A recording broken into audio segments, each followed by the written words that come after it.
Hi everyone and welcome back to my channel.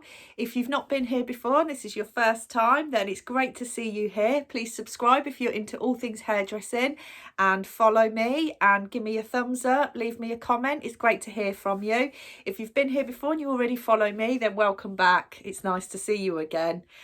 I've created a group on Facebook for hairdressers only. This is a private group and it can be found under Paula Harrison Hairdressing. I will drop the link to it in the description below, but it's a place for all hairdressers where we can help each other, support each other, go through the highs and the lows. Any questions, we can post them on there. And I really wanted it to be a community full of people like us where we've just got each other's backs. I'm going to be there to offer some education, some mentoring, working on mindset.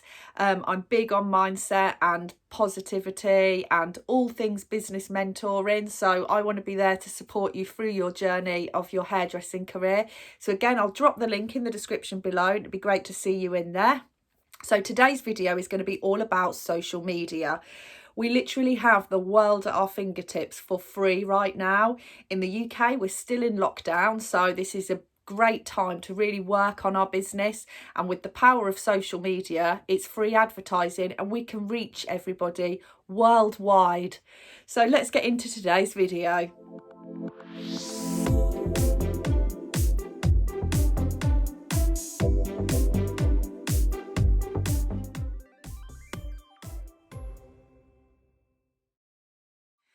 So there are so many different platforms right now on the internet, but obviously the most important ones and the most famous ones, the one with the most users, are Facebook and Instagram. You've got other ones like TikTok, which is fast becoming really huge platform right now for advertising. There's a lot of people on there. And then you've got Twitter, LinkedIn, lots of different things. So the most important thing is to make sure you've got business accounts set up for your business. I personally, the main ones I use are Facebook and Instagram. TikTok, I have been known to do a few, but I'm not sure if, I'm 38. I feel like it's a little bit for the younger generation, but that could be you, and I don't fully know how to use TikTok. I'm not going to lie. That's something I need to do a bit more research on, but I know there is a lot of people on there. So if you want to do TikTok and you're up for, you're dancing and you're making all the videos and editing, then definitely head on over to TikTok. But mainly today, I'm going to talk about Facebook and Instagram because you can have your business pages set up and you can use it to so many advantages. And there's lots of different things we can do on there. So the first thing we're going to talk about is branding. Now you've got your business set up, you've got your logo, your name, however you want to do it. And the most important thing is you keep that logo and that brand the same throughout all of your different platforms. Branding is so important. It's what people see as soon as they type your name in or they do a search on you. That is what is going to pop up. Now, if you don't already have your logo or your brand, then a great tool to use online is Canva. You can pay for a premium model, which gives you lots more stuff on there.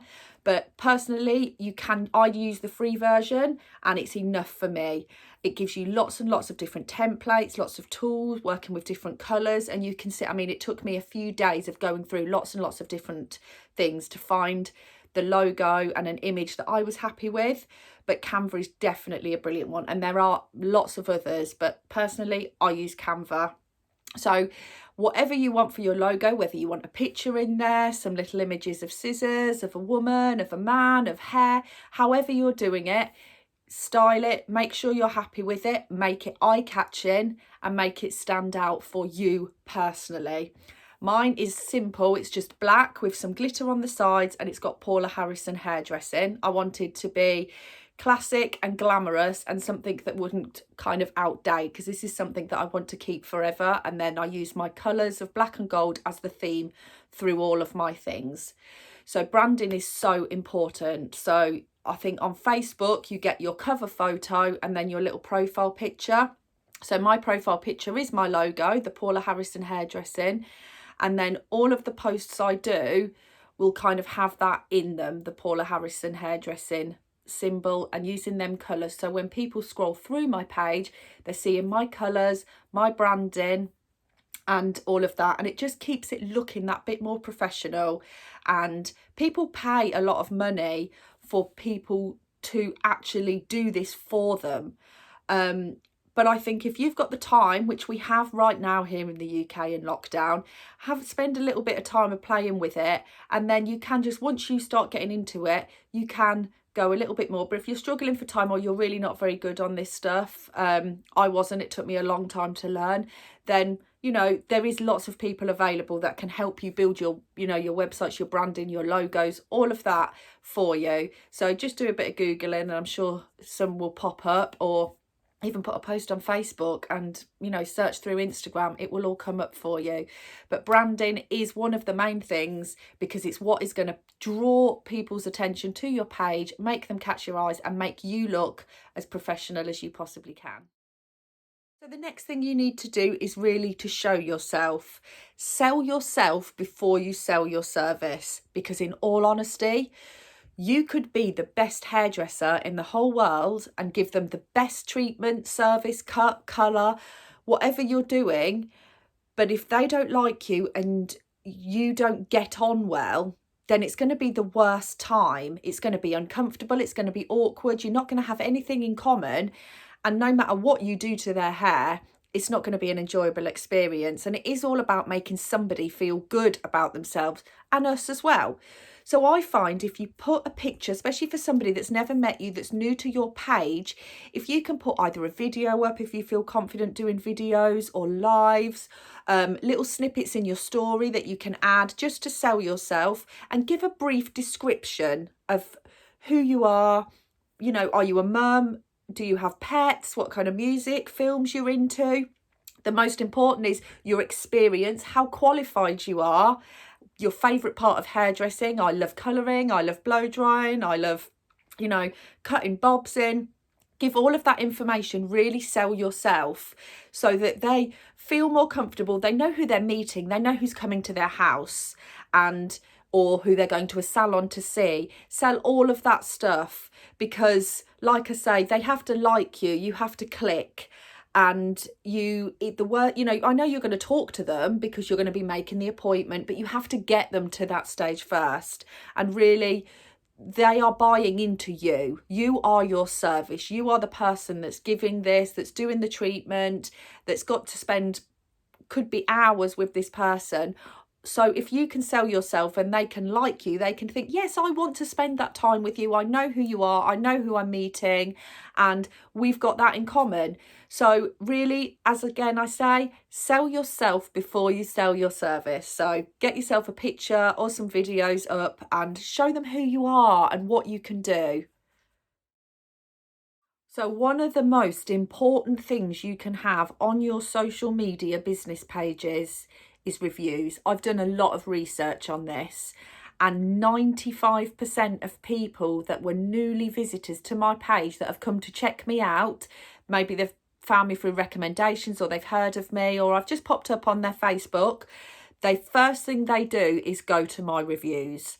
So every single review I get, and I ask every client to leave me a review, I post up, because that's where they're going to see the honest opinions from other people, the experiences that people have had. And because you do so many different things in hairdressing, with your cutting, your colouring, your blow drying, all these different things we do to all these different people, there's going to be lots of different things on there for them to look into. It's like if we're going on holiday, the first thing I do before I book the holiday is I find the hotels. I go straight on TripAdvisor and I will read all of the reviews. And the ones that look amazing sometimes have got a lot of bad reviews, and you think, I'm not going there. So post all of your reviews, because that is what people is going to go to first to check out how many reviews you've got, how many clients you've got, and really, the experiences of other people, because that's what we like to hear. We like to hear feedback. Not only that, hearing this good feedback and seeing it and have people send that in, it really it's good for you. It keeps you positive, it keeps your confidence up, and it really makes you feel good at the end of the day to see this in writing and that somebody has taken that time to do that for you. So celebrate your wins, post your reviews, let everybody else see them, put them in a status and let people see them, and it really, really, really will help your business. showcase your work, okay? Every single client that you do, take a picture of, from sides, from the back, from the front, and check with the client if they're okay with the pictures being used on social media. Create a picture or just post them all up with what you did, the name of the haircut, the name of the colouring technique that you did, and showcase your work, because that is what everybody is looking at. They want to see pictures of what you've done in the past. I mean, years and years ago in salons, we would have magazines where people would look through, and we don't have them anymore. Because we now have social media, everybody goes on there and says, I want this. So if people are looking through your page and seeing your work, they can say, yeah, I want you to do that to mine. And by writing what you've done, and whether you've done a full head of highlights and toned, whether you've done a graduated bob, you know, they think, right, that she said what that is, I want that on my hair, and then it just makes the whole consultation bit easier for you. So showcase all your work, but post other stuff in there as well. I like to interact a lot with people on my page. I'll post questions up, I'll do funny memes, I'll do things that really get them commenting. So, you know, we could talk, and then always, if somebody leaves a comment on your page, always respond to it, because then you look like you're interacting. It makes it that little bit more personal. They know that that message they've wrote, that they've taken the time to comment on your picture, that it's been received and you're grateful for it, and you like to hear from them, you like to talk to people. So make sure you respond to every comment. But yeah, showcase all of your work. You can get ring lights and things like that, but you're going to have to carry them around. I mean, phones now, they all have really, really good cameras on them. But make sure when you're taking pictures of your clients, the light has to kind of come in front of them. So if I was taking a picture of somebody's hair, I would go and stand them by some patio doors that were well lit, or a window that's well lit. And so they were facing, so the light was coming onto them. So I would be standing between them and the window taking the picture. That's a really good way. You get the natural light from the window. Don't take pictures in rooms that are lit with warm lighting. In all honesty, you shouldn't be doing hair in warmly lit rooms. It needs to be bright, clean lit rooms. So bathroom lights are always good. Most bathrooms, I find, have them white spotlights or white lighting in them, so you can usually get a good image in a bathroom if you're doing an evening appointment or something. But yeah, showcase all your work, interact, reply to comments on your social media. And finally, post as much information about your business as you possibly can. So opening hours. People are going on your page because they want information. They want to know what hours you work, if it's going to fit in with their lives, and, you know, what evenings you offer. Do you work weekends? Do you cut kids' hair? So make sure you post your opening hours and a price list, listing everything you do. They can then get kind of a feel and see if they're happy with your prices and with your hours and all of that. And obviously there's things that you will need to, you do a consultation and give a price that way. If they're having lots of different things done and it's you know, you need to sort out a different price, or if it's for a wedding, you know, a put up, anything like that that you need to give them a quote on, then obviously make that clear on there. You put bridal hair is quoted on consultation. And also a lot of people aren't quite sure. They know they want this, but they don't know how they're going to get that. So then you can have a chat and a consultation with them, and you can give them a price that way. Also, make sure your contact details are clearly on there for them to find. You don't want to lose them because you've got them so far and then they don't know how to contact you. And obviously they can send you a message, but what I find is on Instagram, sometimes messages go and I don't get notifications for them because they go in kind of a different box or something. So unless I go into that, I don't get a notification that it's even in there. So these potential new clients get lost in there. And the same with Facebook. I get so many notifications that unless I sit and specifically spend the time going through it all, they can get lost down at the bottom of your notifications and you don't know they're in there. So you're leaving them hanging. Whereas if you put your phone number clearly, and just say, please WhatsApp me, text me, call me, then they know you're going to get that notification come straight to your phone. You can respond as soon as you're ready. I mean, Facebook is good because you can do this automatic response on there that will send them a message immediately back saying, thanks for your message, I have received it, I will be in touch as soon as I can. Because obviously if you're with clients, you can't stop to answer your phone, you know, to make an appointment for somebody else. So you have to do it later on when you're parked up eating your lunch, or, you know, you've got 10 minutes, like when we're mixing colours up and we're just having a look through the phones and all that. So you can do it all then. But make it clear that they have a clear and easy way of contacting you so you can respond later. So I hope you found all those tips helpful. I do go a lot more into detail about these things. I'm going to be offering a lot of content about social media and how you can make the most out of it in my group. Again, it's down in the description. The link is in there to my Instagram and my Facebook groups. So please check that out. Come over and see me there. And I will see you all very soon. Take care. Bye.